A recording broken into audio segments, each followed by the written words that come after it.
Então, matar uma pessoa é ilícito, é antinatural, mas matar em legítima defesa não é antinatural, é natural, ok? Não é reprovado pela sociedade, é aprovado, não é rechaçado, não é?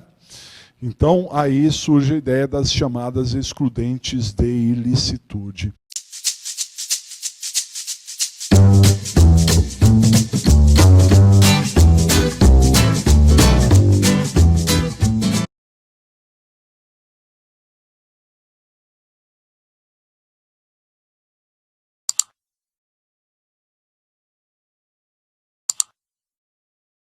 Legítima defesa, sobre esse tema que é fundamental, não só para o direito penal, quanto para a vida das pessoas de uma maneira geral, né? O dia a dia das pessoas.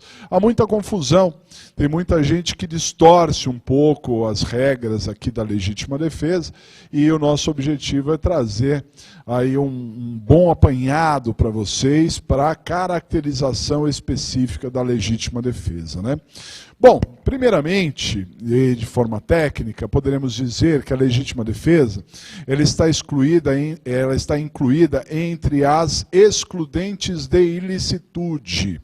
Um crime, para ser crime, ele tem que ser um fato típico, ou seja, ele tem que estar previsto na lei, aquela conduta criminosa tem que estar prevista em lei, tá certo?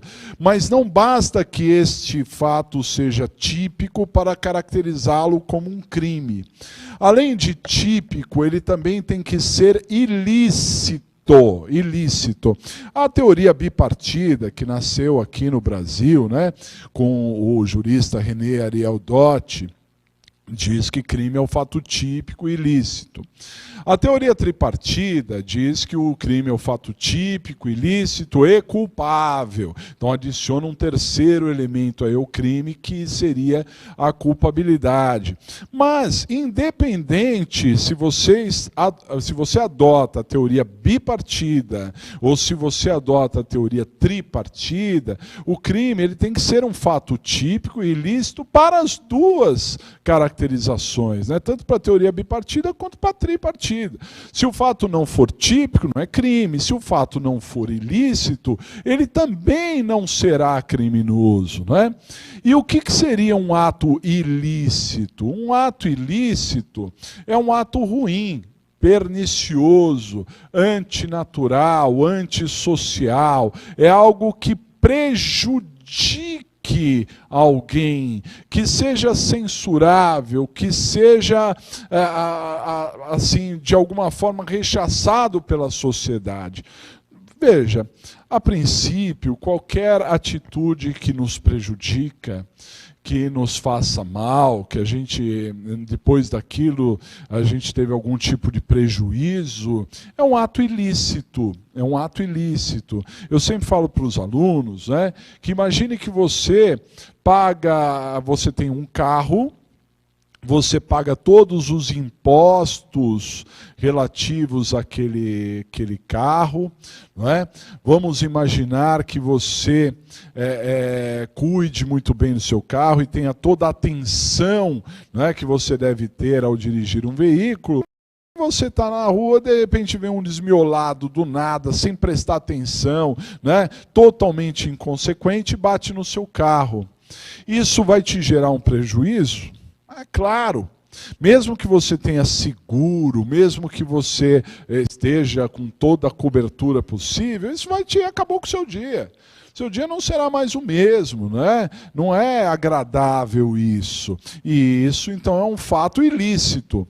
Pergunto aos senhores, essa atitude do desmiolado que vem e bate no seu carro, seria uma atitude criminosa? Seria um crime? Não, um crime não é. Por quê? Porque para ser crime não basta ser ilícito. Já vimos que é ilícito, já vimos que é ruim, já vimos que é pernicioso. Mas ele também tem que ser típico. E o Código Penal não previu o dano culposo como crime. Só é possível o dano doloso, né? E o sujeito que não está prestando atenção, inconsequente, ele está praticando um crime culposo. Aliás, um dano culposo, que não é crime. Então, toda vez que você tiver um ato que é ilícito, mas não é típico, nós teremos a figura do ilícito civil. Isso mesmo, ilícito civil. O ilícito civil é alguma coisa que é ilícita, ruim, perniciosa, mas que o legislador criminal não tipificou. Agora, por outro lado, se você tiver um ilícito e ele também, além de ilícito, ele for típico, aí você está juntando a fome com a vontade de comer, ou seja, você está formando um crime, ok? Vamos dar uma olhada em alguns slides aqui, olha só. Um fato antijurídico, antigamente se usava mais a expressão antijurídico, tá? Até a reforma do Código em 1984. Em que se começou a usar a expressão típica, ilícita, aliás, né?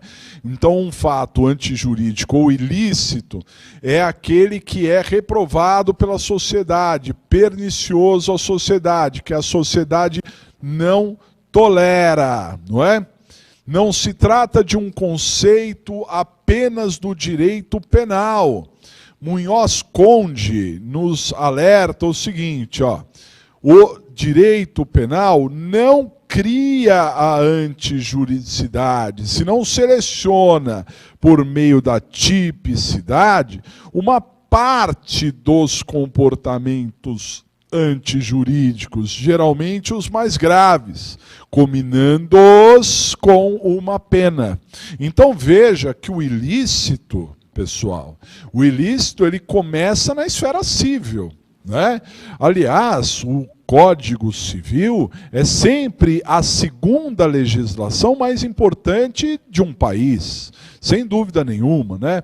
Por quê? Porque primeiro vem a Constituição, depois vem o Código Civil, fazendo com que as relações civis sejam estabelecidas. Então o ilícito ele começa no direito civil, nas relações civis. Mas o direito penal, ele seleciona alguns comportamentos que ele acha que extrapolaram.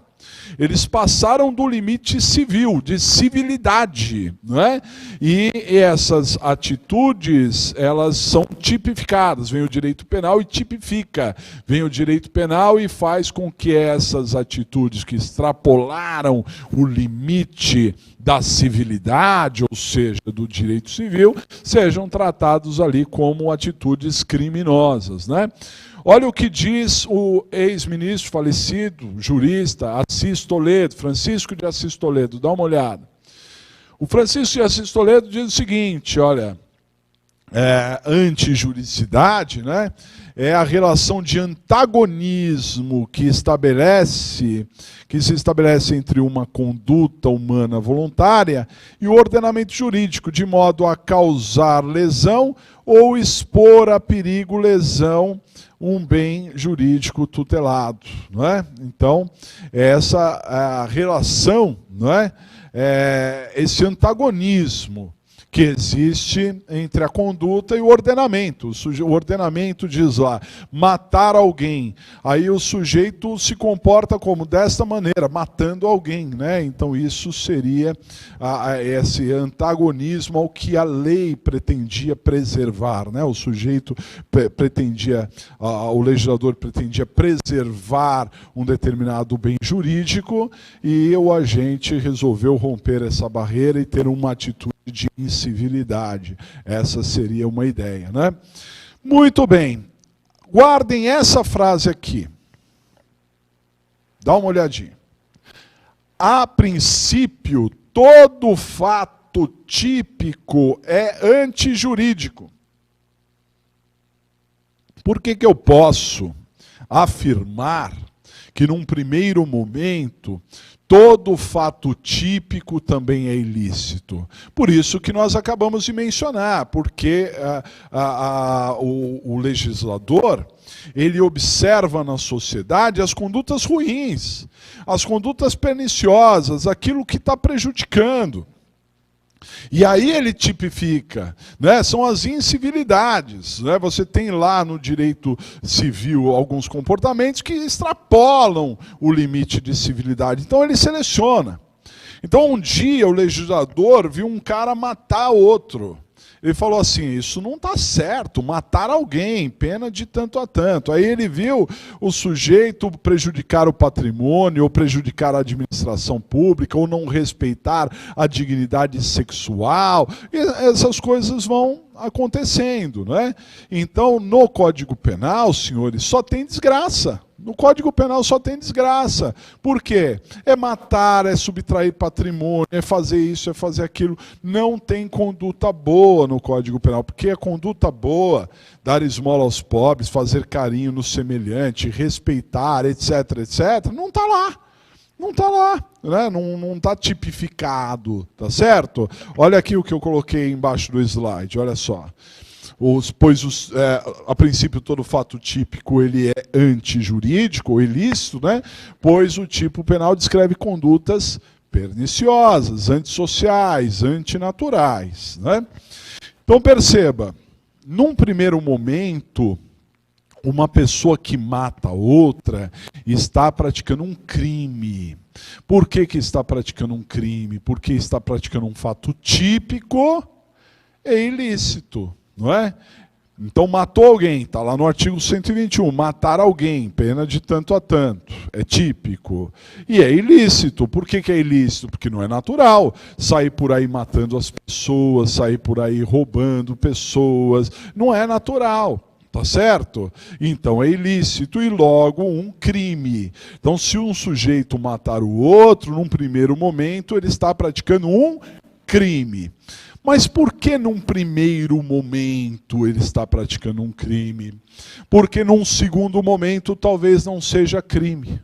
Porque há algumas situações que transformam aquilo que num primeiro momento era ilícito, ruim, pernicioso, em algo lícito. Dá uma olhadinha. Então, olha só, entretanto, existem situações que transformam fatos ilícitos em fatos lícitos. São as chamadas excludentes de ilicitude ou excludentes de antijuridicidade. Excludentes de ilicitude ou excludentes de antijuridicidade é a mesma coisa. Então são situações que transformam aquilo que era ilícito num primeiro momento em algo lícito, em algo correto. Então matar uma pessoa é ilícito, é antinatural, mas matar em legítima defesa não é antinatural. É natural, ok? Não é reprovado pela sociedade, é aprovado. Não é rechaçado, não é? Então, aí surge a ideia das chamadas excludentes de ilicitude. E então, aliás, dá uma olhadinha aqui, olha só. Às vezes o agente mata alguém, que é um fato típico, mas a sociedade não reprova, né? Tolera, aceita, não é? Por exemplo, se o agente agiu em legítima defesa. Então perceba que as excludentes de ilicitude, elas excluem o crime. Isso é muito importante que você guarde. A excludente de ilicitude exclui o crime. Por quê?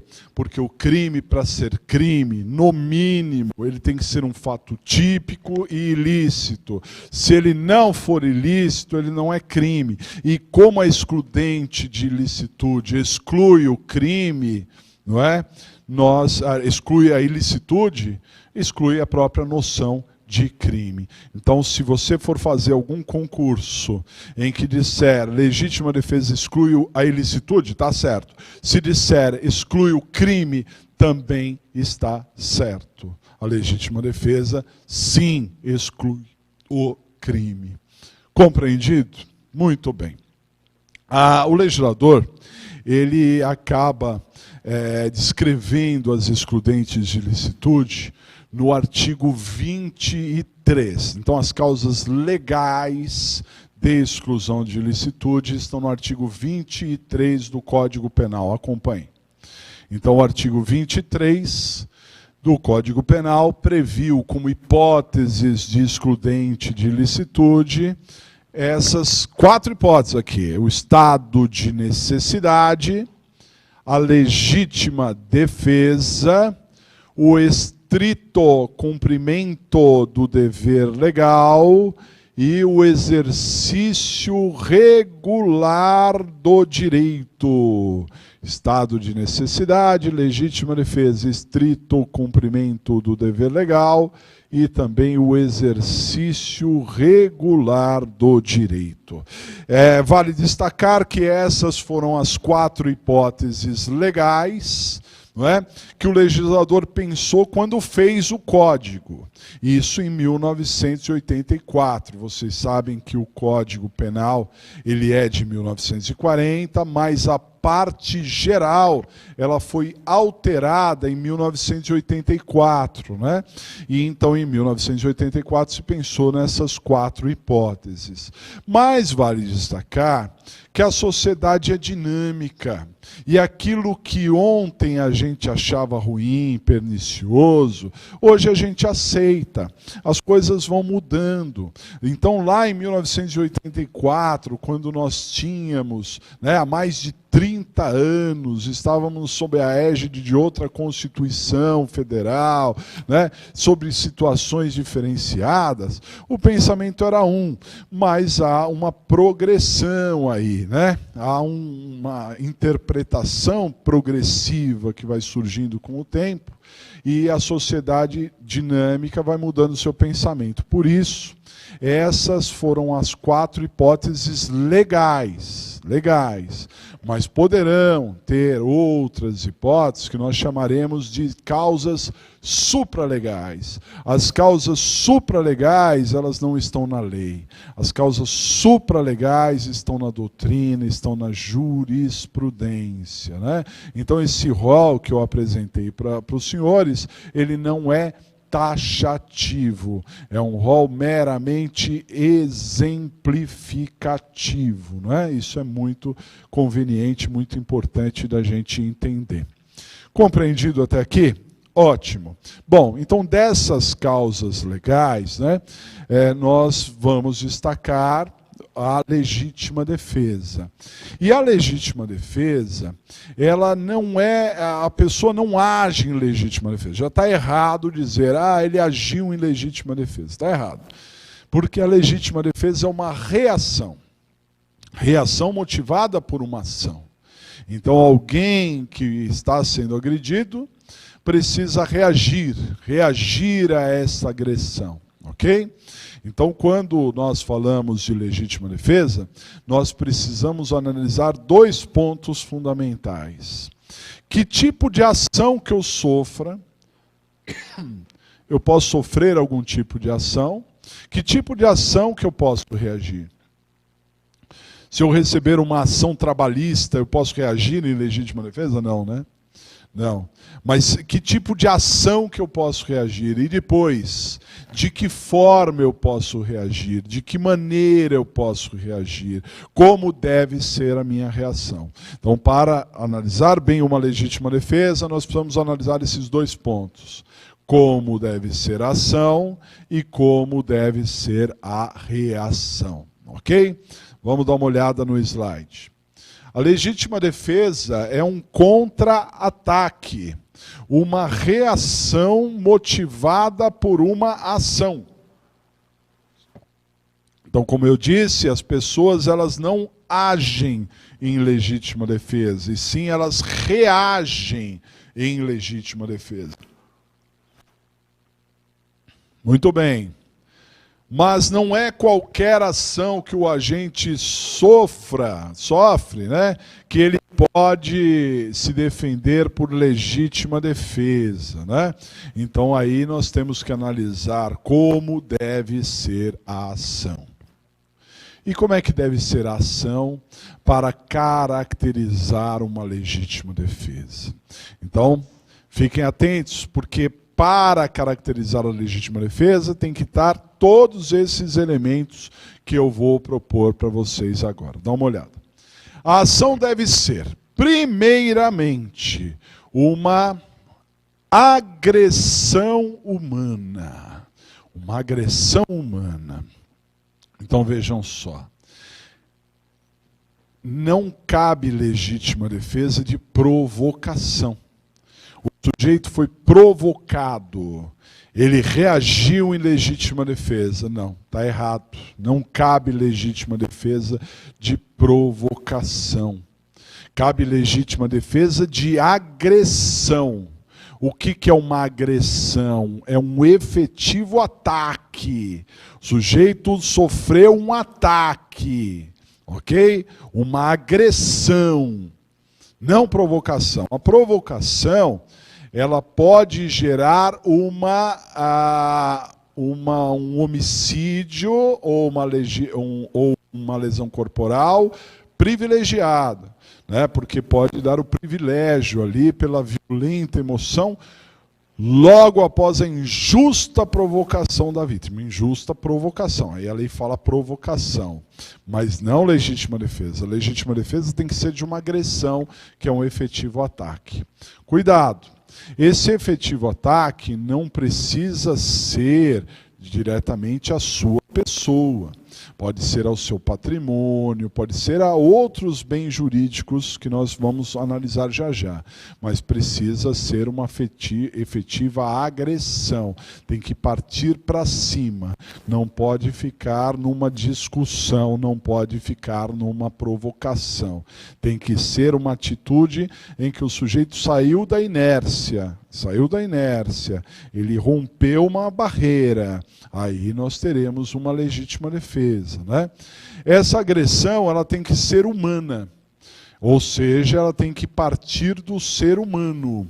Eu sempre digo em aula aqui, imagine que alguém está passeando com o seu cachorro, quando o cachorro se desprende da corrente e ataca uma pessoa.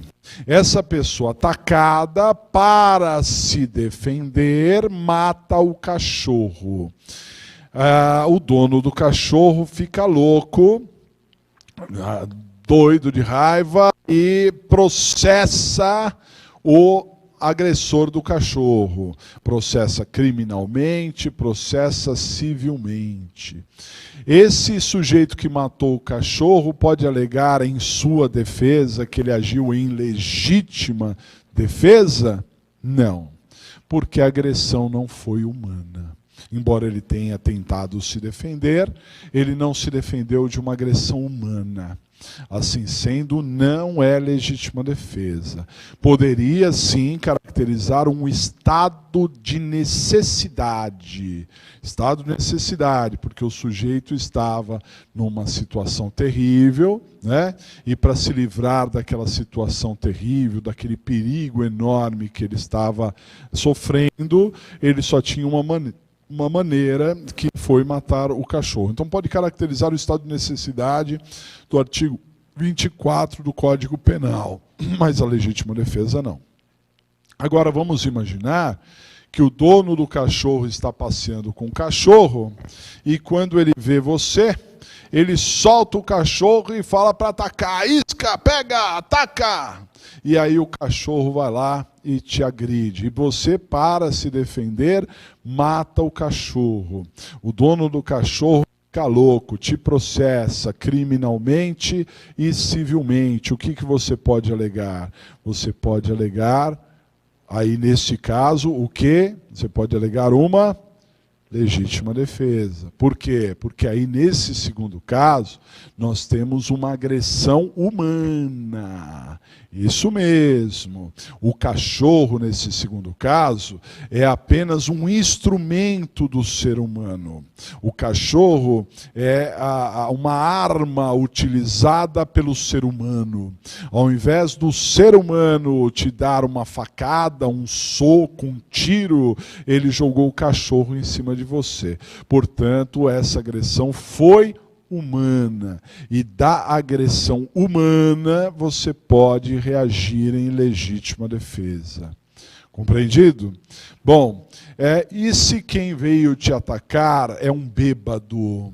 ou é um doente mental, ou é um menor de 18 anos, uma criança, um adolescente veio te agredir, um idoso, né? E se quem veio te agredir não estava é um deficiente físico, uma pessoa de necessidades especiais, você pode se defender? Claro. Porque para a legítima defesa, o que interessa é que a agressão seja humana. Não interessa as condições psíquicas ou físicas do ser humano, não interessa a idade do ser humano. O que interessa é que seja uma agressão humana. Compreendido? Que mais? Além de uma agressão humana, que mais? Dá uma olhadinha. Além da agressão ser humana, ela tem que ser injusta. Só cabe legítima defesa de uma agressão humana injusta. Então quer dizer, professor, que temos agressões que são justas? Claro. Temos sim agressões que são justas, isso mesmo, não é? Veja, eu não sei se os senhores já tiveram essa oportunidade, mas se vocês já acompanharam um despejo forçado, ou se os senhores viram uma reintegração de posse, vocês vão ver que é uma baita agressão. Sim, o oficial de justiça, ele mete o pé na porta, ele entra, né? A criança chora, o cachorro late, as pessoas gritam, aquela confusão. O oficial de justiça chega com sacos enormes de lixo, abre as gavetas, começa a colocar as roupas indistintamente naquela gaveta, né? Mexendo inclusive com a intimidade ali das pessoas, com as roupas delas. Isso não é uma agressão? Sim, é uma baita agressão, mas é uma agressão justa, é uma agressão baseada na lei, não é? Em mandamento judicial. Assim sendo, se o oficial de justiça invadir lá a casa do sujeito, o sujeito não pode reagir em legítima defesa, porque se trata de uma agressão justa. Da agressão justa não cabe legítima defesa. Compreendido? Veja, essa agressão, ela tem que ser totalmente infundada, totalmente sem sentido. Do nada alguém foi lá agredir o outro, não é? Então, sem fundamento, sem legitimidade, tem que ser uma agressão injusta para caracterizar a legítima defesa. Compreendido? Que mais? Além de uma agressão humana injusta, ela tem que ser de que forma? Ela tem que ser atual ou iminente. Isso é muito importante, é um dos tópicos mais importantes aqui, não é? A agressão tem que ser atual ou iminente.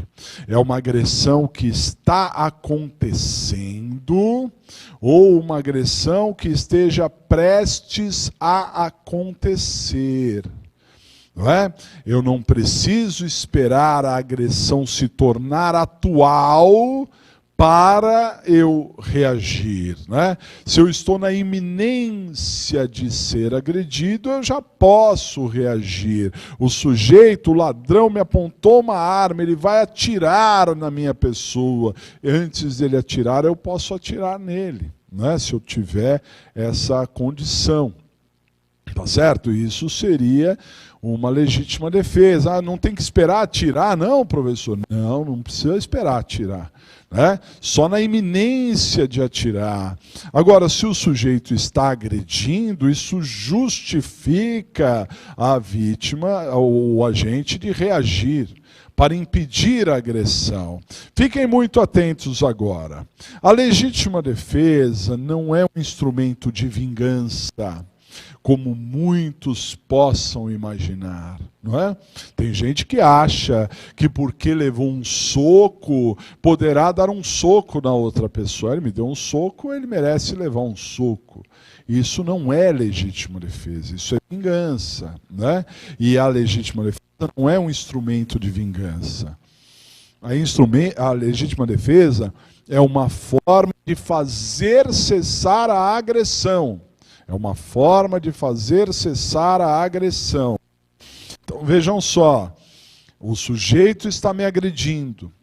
Eu tenho que tomar uma providência para ele parar de me agredir, ok?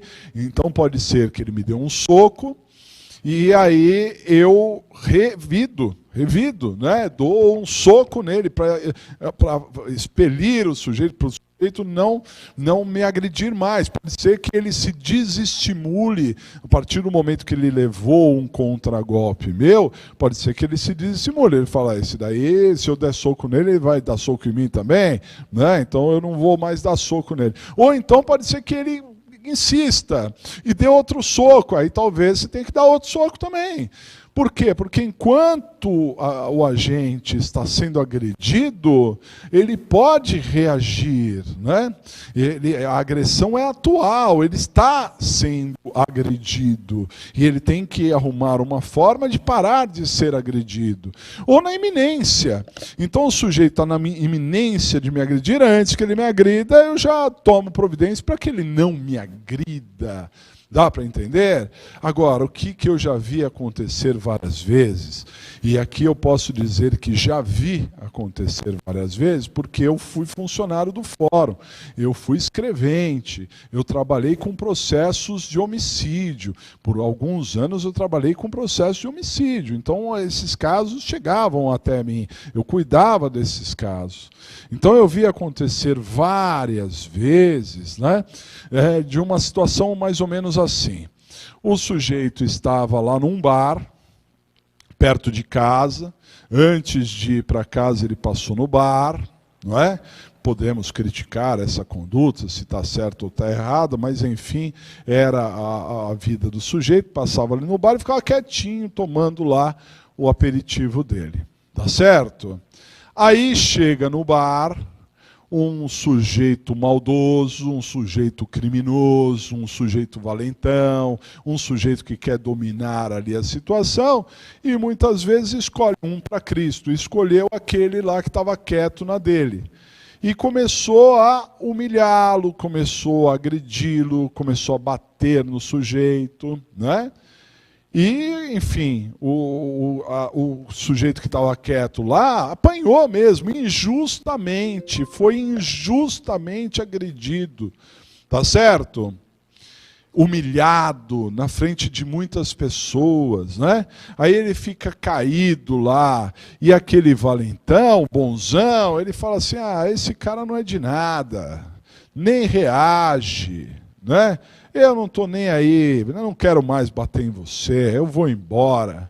Aí ele vai se dirigindo para fora. E aí, ou naquele momento, né, ou num momento posterior, aquele sujeito que foi agredido injustamente, que foi humilhado injustamente, pega um revólver, pega uma faca, pega alguma coisa e vai atrás do outro e pumba, enfia a faca ou dá o tiro.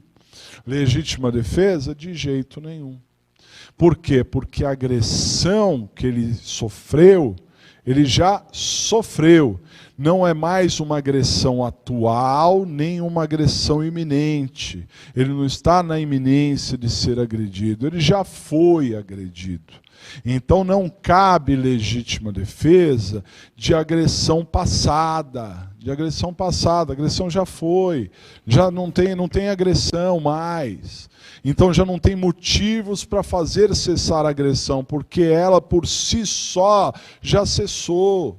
A agressão já cessou antes. Dá para entender?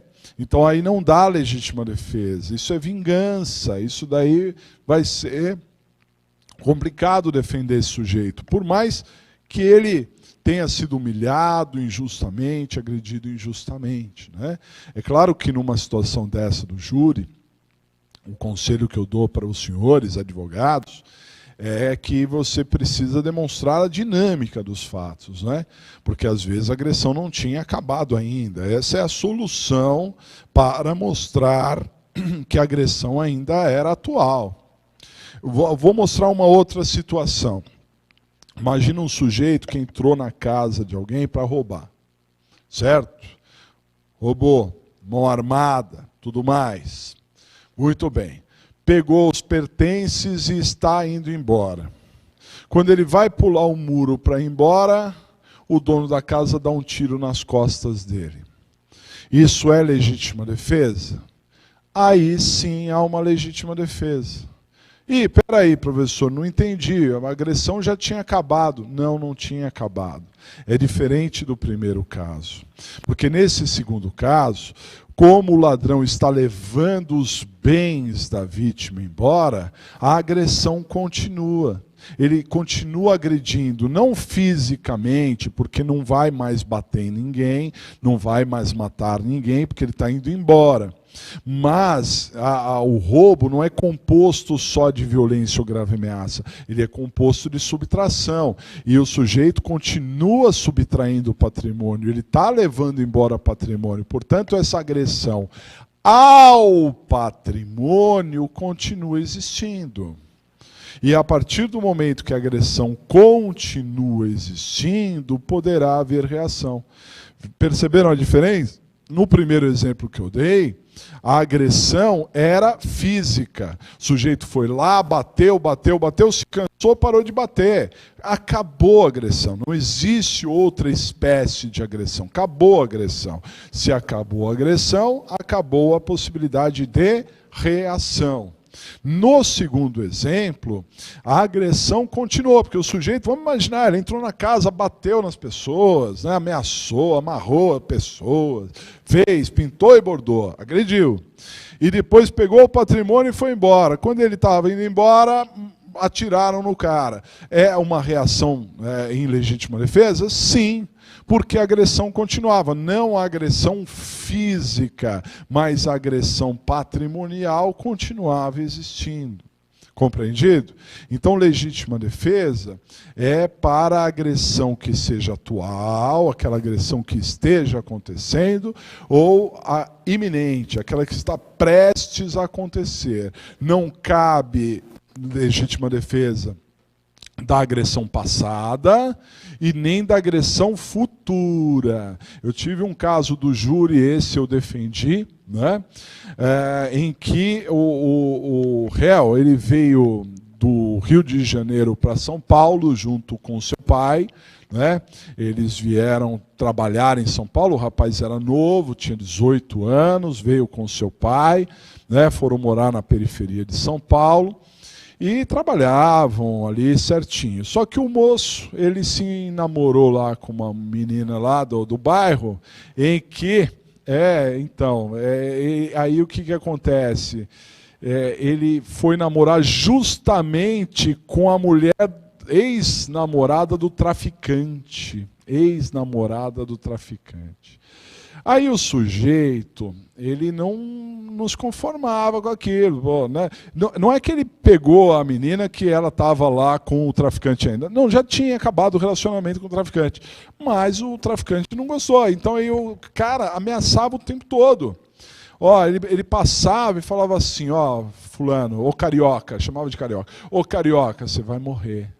O seu pai, eu conheço seu pai, eu vou matar o seu pai, eu vou não sei o quê. E ficou fazendo aquela tortura.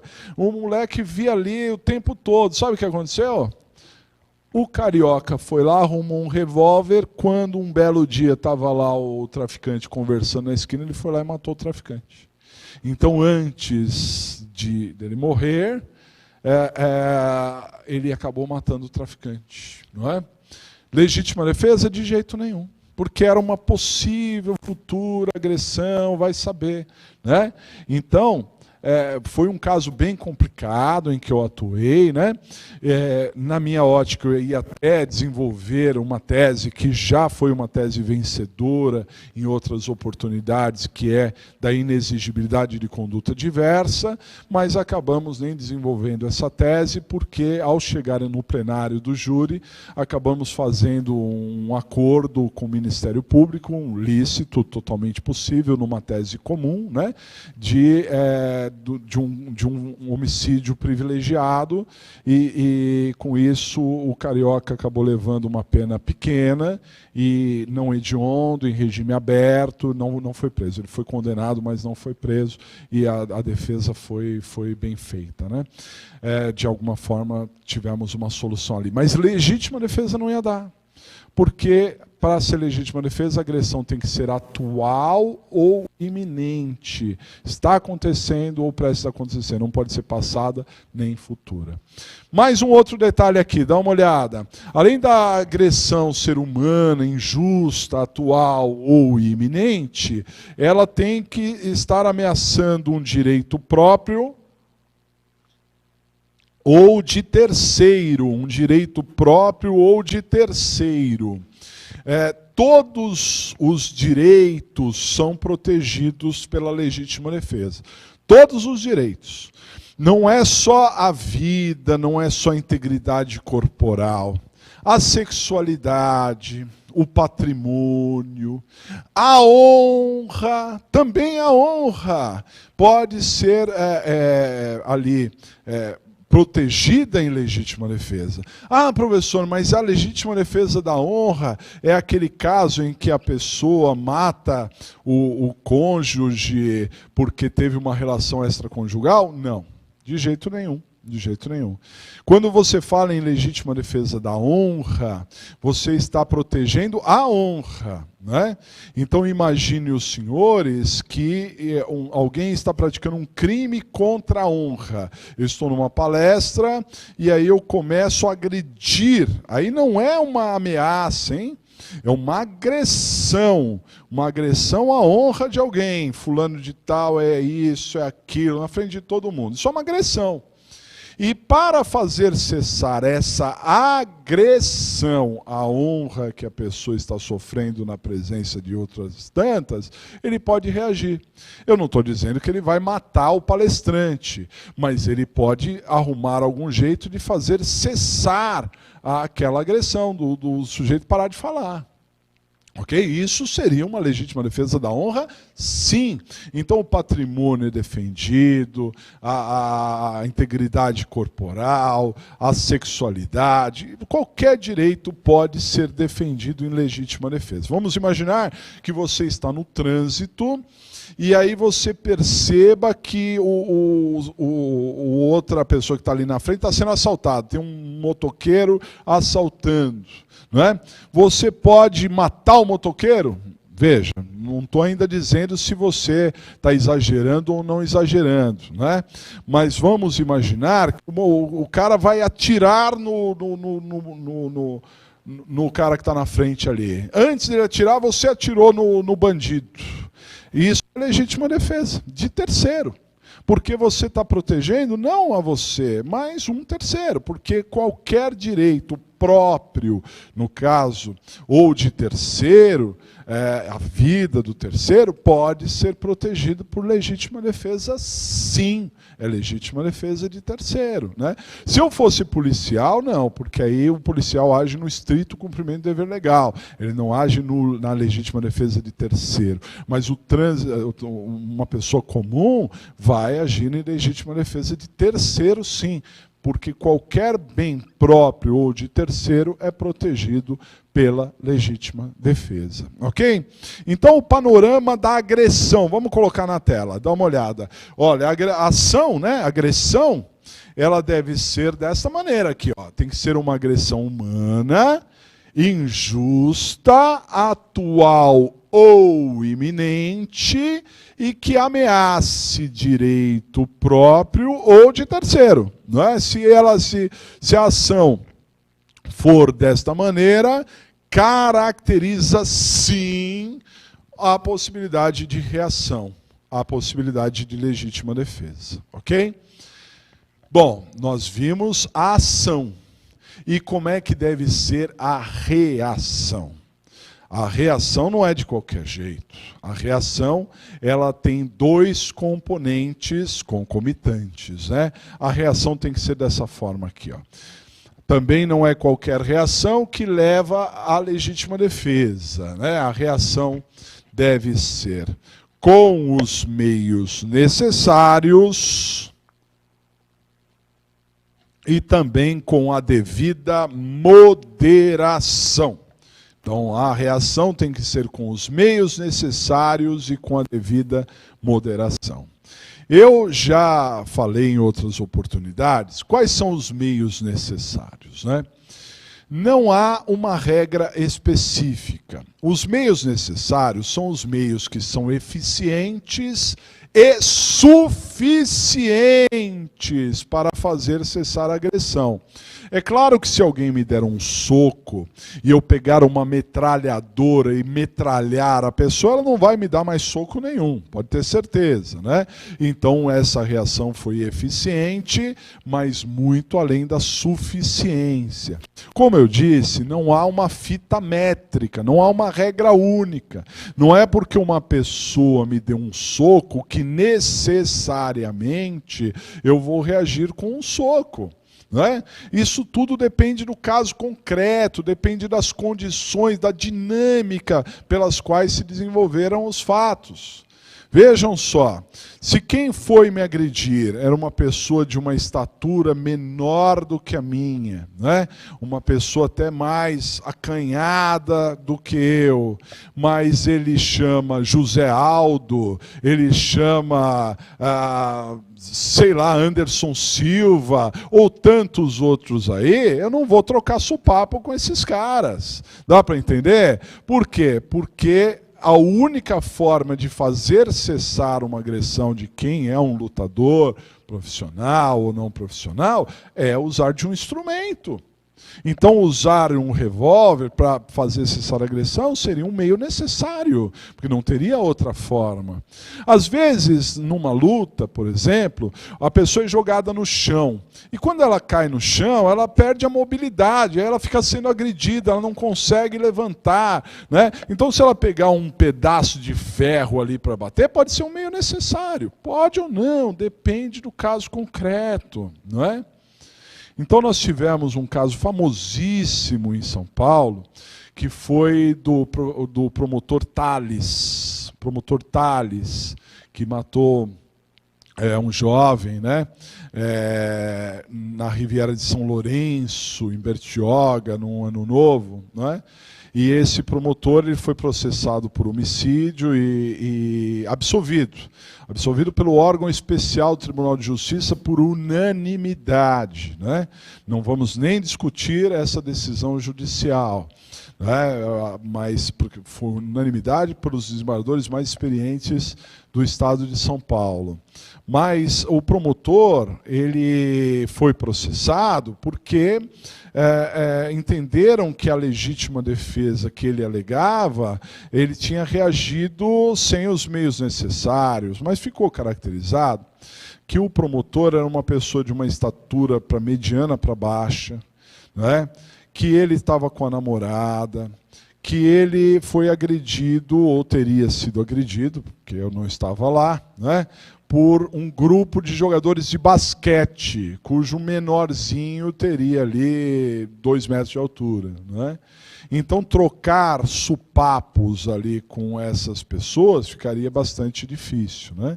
Veja, não estou entrando no mérito, acho, por tudo que analisei, que a decisão foi justa do Tribunal de Justiça. No primeiro momento, a gente acha sempre que o promotor está tendo ali um privilégio, está sendo, né, de uma reserva para ele, mas eu achei que realmente eu acompanhei bastante de longe, né? Nunca vi o processo, mas de longe achei que era bem plausível, né?